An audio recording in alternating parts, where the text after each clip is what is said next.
Bismillahirrahmanirrahim. Assalamualaikum warahmatullahi wabarakatuh. Alhamdulillah. Alhamdulillahi wa kafa wa salatu wassalamu ala nabiyyina al-mustafa wa ala alihi wa ashabihi wa man ihtada. Amma ba'd.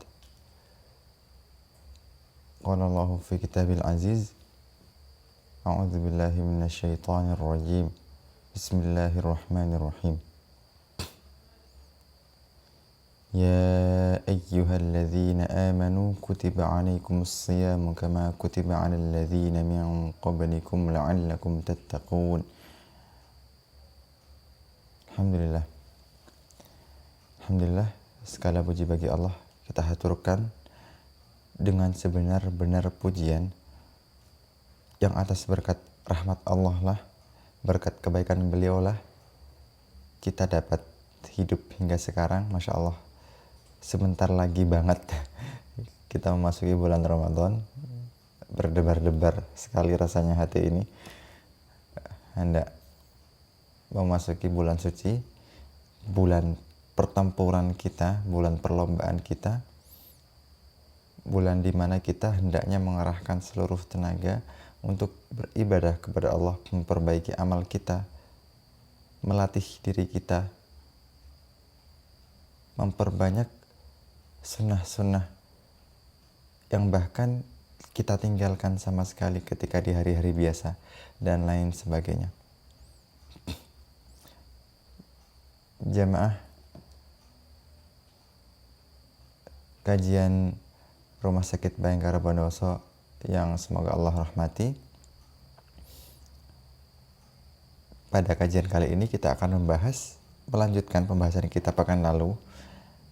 Jika pekan lalu kita membahas teknis bagaimana kita ketika berpuasa dari subuh hingga berbuka. Nah, sekarang kita masuk ke bagaimana ketika kita berbuka hingga kita tidur. Tapi sebelum itu,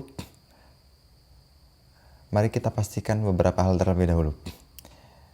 Bentar lagi banget kita akan memasuki bulan Ramadan nih. Nah, mumpung ingat, jadi di hari tersisa ini mari kita benar-benar persiapan untuk menghadapi Ramadan, agar kita tidak banyak tersibukkan di Ramadan untuk melakukan sesuatu yang sebenarnya bisa kita siapkan di sebelum Ramadan. Contohnya mungkin nyetok bahan makanan untuk sahur misalkan, atau membeli peralatan ibadah, tasbih, counter. Jadi saya sarankan jangan semua memakai tasbih counter, yang tasbih di sini, tasbih digital itu, karena sangat memudahkan sekali untuk kita berzikir. Jadi ketika kerasa ada yang ganjel gitu di tangan, oh ingat waktunya zikir. Ketika ada yang ganjel di tangan, ingat, oh waktunya salawat, waktunya istighfar. Sangat berguna sekali. Jadi saya sarankan jangan memakai itu. Tapi jika nggak suka memakainya, monggo, tapi dibiasakan agar lisan itu senantiasa basah dengan zikir kepada Allah. Hal lain yang mungkin perlu disiapkan adalah, bagi yang belum pernah mencoba, mungkin bisa dicoba. Bagi yang pernah mencoba dan suka, mohon dipertahankan. Apa itu? Siwak. Jadi Rasulullah itu mengungkapkan besarnya, mulianya orang yang bersiwak, mulianya perbuatan siwak, mulianya bersiwak. Itu bahasanya kayak gini, laula an asyqa ala ummati la amartuhum bisiwaki ma'a kulli shalah. Kurang lebih seperti itu. Kalau saja enggak memberatkan umatku, tentu mereka semua tak perintahkan untuk bersiwak ketika hendak sholat, ketika setiap hendak mau melaksanakan sholat, itu kan seakan-akan Rasulullah itu menyanjung orang yang bersiwak, bahwasanya bersiwak adalah perbuatan yang mulia, bersiwak adalah perbuatan yang sampai Rasulullah itu bilang, kalau saja agak memberatkan umatku. Padahal apa sih beratnya bersiwak itu? Kita bawa satu batang siwak kemana-mana, kecil mungkin disakuin bisa. Kalau mau sholat dikeluarkan, terus dipakai bersiwak. Sebenarnya nggak begitu berat kan? Luar biasa sekali. Mengenai fadilah-fadilahnya, siwak itu menurut ulama adalah salah satu hal yang dapat meningkatkan kecerdasan otak dengan bersiwak. Apa hubungannya? Nah itu mungkin syarahnya atau penjelasannya bisa jenengan baca sendiri-sendiri, bisa browsing atau bisa baca buku dan lain sebagainya. Tapi di antara kebaikan-kebaikan siwak, mohon silahkan dicari sendiri-sendiri. Siapkan siwak. Tadi juga tasbih counter, tasbih digital itu. Hal lain yang perlu disiapkan, mungkin bagi yang laki-laki, parfum. Kalau bisa, beli parfum yang mudah dibawa kemana-mana.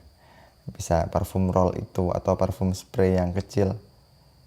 Jadi tiap mau sholat, misalkan ke kantor nih, kantor itu yang dibawa sekarang bukan cuma tas yang berisi barang-barang ketika kita bekerja, tapi sudah mulai diisi barang-barang yang kita pakai untuk beribadah.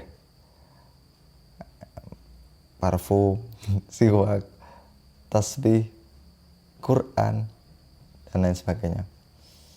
Kemudian untuk mempermudah kita tilawah, bagi yang sudah punya mohon dibiasakan, bagi yang belum punya segera beli Quran kecil atau Quran sedang yang mudah dibawa kemana-mana lah. Intinya adalah bagaimana kemudian Quran itu bisa dibawa kemana-mana, Quran yang portable, kalau bisa Quran ya, jangan HP. Tapi kalau benar-benar ingin membacanya melalui HP, monggo. Tapi saya sarankan pakai Quran, bisa Quran kecil atau Quran ukuran sedang. Ada kok Quran ukuran separuhnya A5. Sekitar sini ada apa enggak ya? Jadi ukuran standar kita kan, standar yang biasa dipakai untuk mengaji dan lain sebagainya itu ukuran A5, separuhnya A4. Nah itu separuhnya lagi, itu sudah enak dibawa kemana-mana, tidak terlalu kecil dan juga tidak terlalu besar. Jadi beli Quran. Begitu pula dengan perlengkapan ibadah lainnya. Bagi yang belum mencuci baju-bajunya untuk beribadah, silakan dicuci semuanya. Disiapkan, ditata. Andai pun ketika sudah masuk di Ramadan ternyata masih ada baju-bajunya yang belum bersih atau masih kotor, kalau bisa mending di laundry saja, nggak apa-apa, sambil ngasih rezeki ke mereka yang punya jasa usaha laundry, agar waktu kita tidak banyak terbuang untuk cuci baju. Benar-benar memaksimalkan waktu di Ramadan. Banyak sekali teknis-teknis persiapan yang harus kita persiapkan sesegera mungkin, dan pasti berbeda-beda tiap orang. Laki-laki berbeda dengan perempuan. Yang belum punya pasangan pasti berbeda dengan yang sudah punya pasangan. Yang sudah punya anak satu pasti beda dengan yang punya anak 2 atau 3. Intinya adalah segera dipikirkan apa saja persiapan yang perlu dipersiapkan ketika masuk ke Ramadan, agar ketika kita di Ramadan tidak banyak terdistraksi, tidak banyak terbuang waktu kita untuk melakukan sesuatu yang harusnya sudah bisa kita lakukan sebelumnya. Termasuk mungkin begini, ini penting juga, memecah uang. Kalau bisa setiap hari di Ramadan itu jenengan isi dengan sedekah. Kalau bisa tiap hari diisi dengan sedekah. Ya barangkali di salah satu hari yang kita sedekah itu, kita sedekahnya pas malam Lailatul Qadar. Nah, untuk memudahkan itu, mungkin jenengan bisa tukarkan uang besok ke bank misalkan, nukarkan uang 300.000 jadi pecahan 10 ribuan. Jadi setiap hari bisa sedekah 10 ribu. 300.000 dalam 1 bulan untuk disedekahkan dengan cara seperti itu sangat tidak berat sekali. Apalagi jika kita mengingat fadilah dari sedekah. Bagaimana kemudian sedekah dapat menyelamatkan kita dari api neraka. Sedekah juga dapat membuat harta kita senantiasa dijaga oleh Allah karena keberkahan dari sedekah itu. Mohon segera dipikirkan, direnungkan persiapan apa saja yang harusnya disiapkan. Persiapan apa saja yang harus mulai dilakukan. Barang-barang apa saja yang harus dibeli. Agenda-agenda saja, apa saja yang harus ditambah dan dikurangi, dan lain sebagainya. Begitu nggih. Sekarang kita masuk ke materi. Jadi kita kemarin sudah sampai ke waktu berbuka. Mungkin kita mau ulang sebentar. Jadi sebelum maghrib itu usahakan kita memaksimalkan waktu kita untuk melakukan amal solih. Ngabuburitnya itu dengan amal solih. Entah ikut kajian, entah tadarus Quran, atau bantu-bantu nyiapin buka puasa untuk orang-orang. Intinya jangan sampai ngabuburit kita tuh nggak jelas. Monggo silakan kalau mau ngabuburit. Kalau mau keliling kota silakan. Tapi keliling kota sambil murojaah misalkan. Keliling kota sambil baca sholawat misalkan. Karena apa?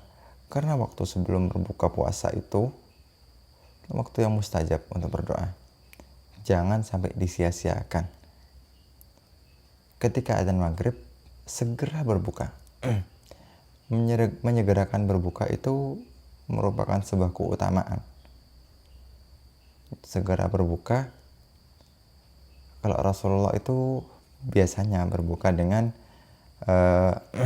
rutop, kurma basah. Kalau nggak ada, dengan kurma kering. Kalau nggak ada, dengan air putih, Masya Allah. Cukup itu bagi beliau. Dan itu juga harus kita tiru. Maksudnya kita tiru itu semangatnya kita tiru. Kita gara-gara sudah berpuasa seharian, sudahlah puasa, kerja, ibadah, capek dipaksa, ngantuk juga dipaksa demi kita mendapatkan keutamaan. Pas maghrib, balas dendam. Makan sebanyak-banyaknya. Jangan seperti itu. Cukuplah makan itu, makan sesuatu yang sekiranya cukup untuk menegakkan punggung kita. Maksudnya adalah makan yang membuat kita energinya itu terisi kembali untuk melakukan ibadah selanjutnya. Bukan makan untuk memenuhi hawa nafsu kita. Aduh, ngelak, haus. Es belawah diminum sampai kenyang. Es belawahnya aja sampai kenyang. Gara-gara belum makan nasi, nambah nasi. Dan segala macam lauk yang tersedia. Padahal waktu antara maghrib dengan isya itu adalah waktu yang utama untuk ibadah. Waktu yang sangat utama untuk ibadah. Kalau diceritakan di sini bisa habis waktunya. Jangan browsing nanti setelah dengar kajian ini, sama-sama browsing keutamaan waktu antara maghrib dan isya. Banyak makan itu akan membuat waktu dari maghrib ke isya itu semakin sempit gara-gara banyak makan. Padahal makan secukupnya sudah kenyang, sudah cukup untuk melakukan ibadah selanjutnya. Jadi berbuka puasa itu urutannya yang enak ya.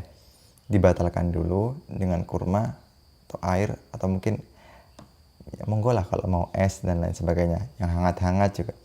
Setelah itu setelah sholat zikir dulu ya zikir biasa itulah. Setelah itu yang mau sholat sunnah monggo, kalau bener-bener nggak tahan yang mau langsung makan juga monggo, tapi makannya jangan banyak-banyak.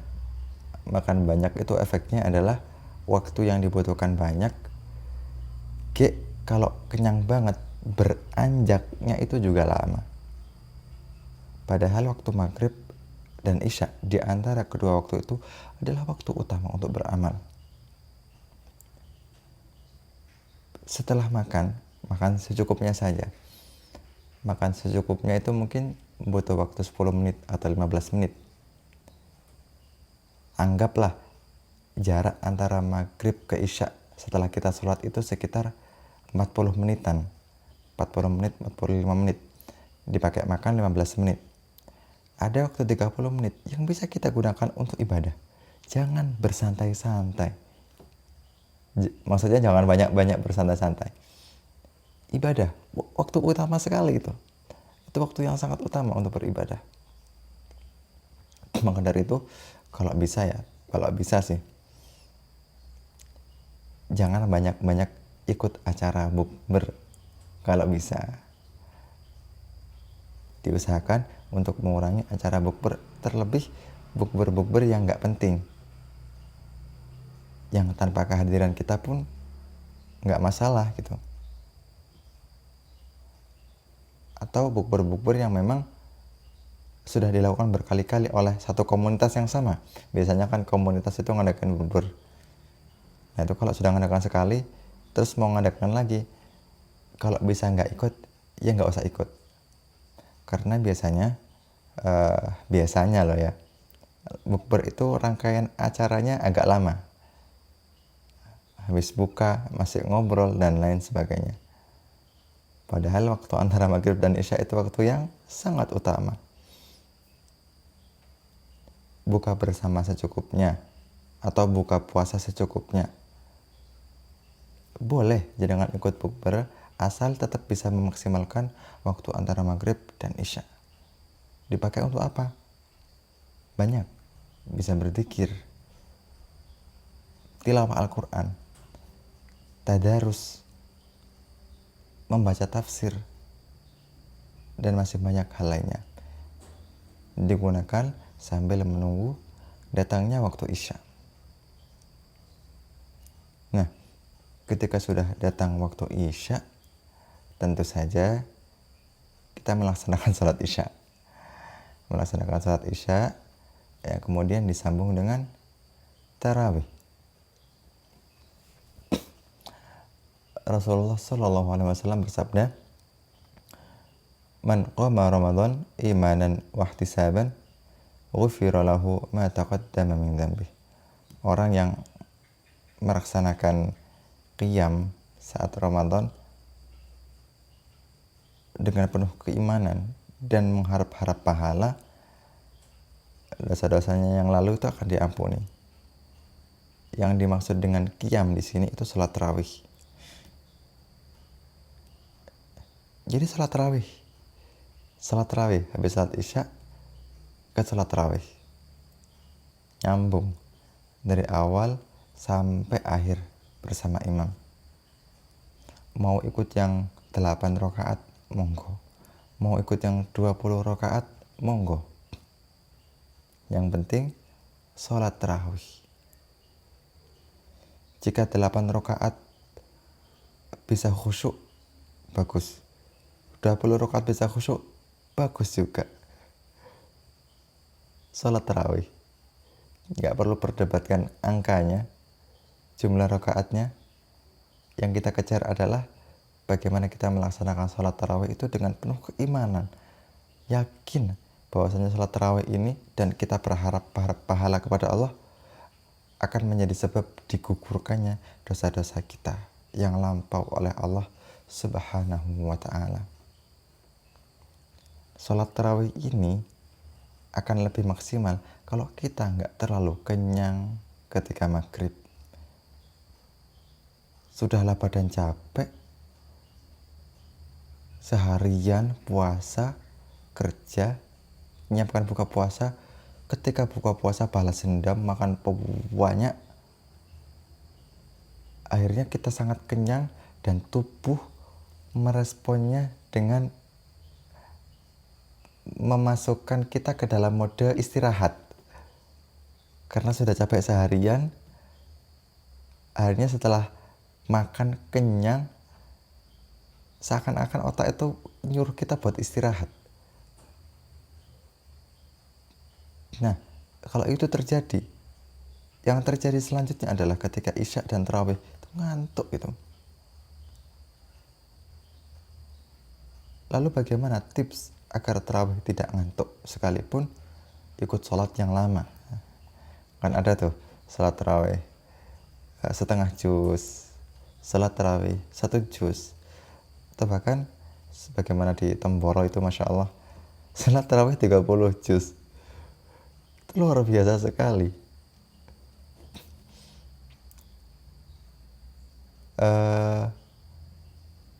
Tipsnya adalah jangan terlalu banyak makan ketika berbuka puasa.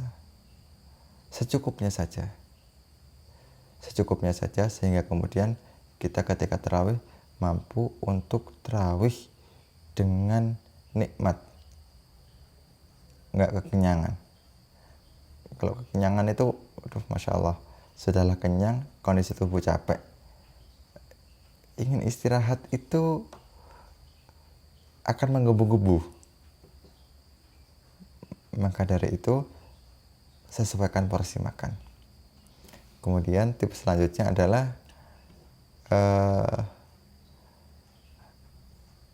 jadi imam itu nggak akan ngantuk insya Allah. Jadi imam insya Allah nggak akan ngantuk. Atau cari masjid-masjid yang memang menyediakan layanan tarawih yang maksimal. Maksudnya mereka mendatangkan imam-imam yang memiliki alunan bacaan yang mendayu-dayu, membuat kita bersemangat, khusyuk ketika mendengarnya. Atau masjid-masjid yang memang memiliki program agar tarawih itu hidup. Bisa memilih masjid-masjid yang itu. Atau kita hidupkan saja masjid-masjid dekat rumah kita. Kita bikin program sendiri, mengajak warga berkumpul, yuk ketika tarawih di tiap 4 rakaat misalkan kita senam misalkan biar nggak ngantuk. Apapun itu silahkan diatur sendiri-sendiri. Intinya adalah jangan sampai kita menyia-nyiakan waktu antara maghrib dengan isya dengan banyak makan, yang dengan banyak makan itu kemudian bisa berefek hingga ke isya kita, hingga ke tarawih kita. Yang ada tarawih malah ngantuk jadinya. Habis tarawih ngantuk, pulang ke rumah melek. Kan kebalik itu. Tapi jika sepulang tarawih kemudian kita melek, meskipun tarawih kita ngantuk ya, tapi kalau pulang tarawih kita melek, kita harus balas dendam. Aku tadi tarawih ngantuk ini, tapi kok sekarang melek, harus balas dendam kita. Buka Quran, ngaji yang banyak, tadarus. Bisa dengan keluarga, bisa dengan teman-teman, bisa ikut tadarus di masjid. Intinya adalah buka Quran, ngaji, mengaji, baca Qurannya, baca dengan tartil bisa, baca dengan perunungan bisa,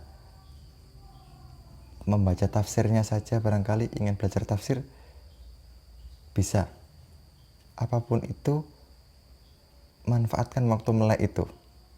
Tapi jangan lama-lama meleknya. Meleknya jangan lama-lama. Kalau sudah datang ngantuk, segera tidur. Segera tidur agar bisa bangun dengan mudah di keesokan harinya. Kapan waktu bangun yang enak?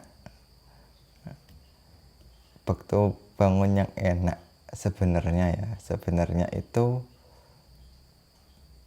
ya beda-beda sih orang-orang, tapi rata-rata jam 3. Jam 3 itu cukup sekali untuk melaksanakan sholat tahajud. Nggak apa-apa kok. Jenengan setelah sholat tarawih nggak apa-apa kalau mau mengerjakan tahajud. Yang nggak boleh itu ketika jenengan mengerjakan witir 2 kali. Karena witir itu artinya ganjil. Kalau dikerjakan 2 kali kan jadi genap itu. Sholat genap jadinya malah. Bangun jam 3 itu cukup sekali untuk sholat tahajud beberapa rakaat, kemudian sahur sambil nunggu subuh, cukup banget. Atau bisa model kedua. Kedua itu bangun jam 1 atau jam 2, qiyamul lail agak panjang, kemudian istirahat, bisa tidur lagi atau berbaring biasa, berbaring saja sambil tilawah tipis-tipis lah. Kemudian mendekati waktu subuh itu sahur. Tapi rawan bablas biasanya. Kalau bangun jam 1, jam 2, kemudian ibadah, terus duduk sebentar atau berbaring sebentar, itu rawan bablas biasanya. Yang enak ya jam 3 itu sudah. Untuk masyarakat umum yang enak jam 3. Bangun, wudhu yang jelas. Zikir dulu kepada Allah, wudhu, terus sholat. Sholat tahajud dulu, terus makan, sholat lagi, atau mungkin kalau mau istirahat sebentar, naruh punggung, padahal punggungnya sudah ditaruh itu ketika tidur berjam-jam sebelumnya, nunggu waktu subuh. Nah, kurang lebih begitu rangkaian yang bisa kita kerjakan dari maghrib hingga tidur. Tentu saja sebelum tidur itu kalau bisa kita mengerjakan amalan-amalan utama. Kayak contohnya baca ayat kursi, baca Al-Ikhlas 3 kali, itu kan setara khatam Quran itu pahalanya. Itu masukkan dalam agenda jenengan itu. Baca Al-Ikhlas 3 kali sebelum tidur. Baca Al-Mulk misalkan ketika malam hari. Intinya adalah kalau bisa benar-benar kita manfaatkan waktu-waktu di Ramadan kita dengan teknis-teknis yang telah kita pelajari. Nah, yang harus disiapkan juga adalah ketika 10 hari terakhir, Masya Allah, itu final itu. 10 hari Ramadan terakhir itu adalah final kita. Final yang krusial. Final yang menentukan bagaimana akhir Ramadan kita. Maka dari itu, kalau sebelum Ramadan kita secara umum menyiapkan Ramadan kita, tapi secara khusus kita juga harus menyiapkan pertempuran di 10 hari terakhir Ramadan. Misal persiapan untuk iktikaf misalkan, atau persiapan dengan nyari info-info masjid yang menyelenggarakan sholat malam sekian juz misalkan, atau persiapan beli barang-barang untuk iktikaf misalkan, sleeping bag, beli selimut yang sekiranya kalau dipakai di lantai masjid itu tetap hangat misalkan,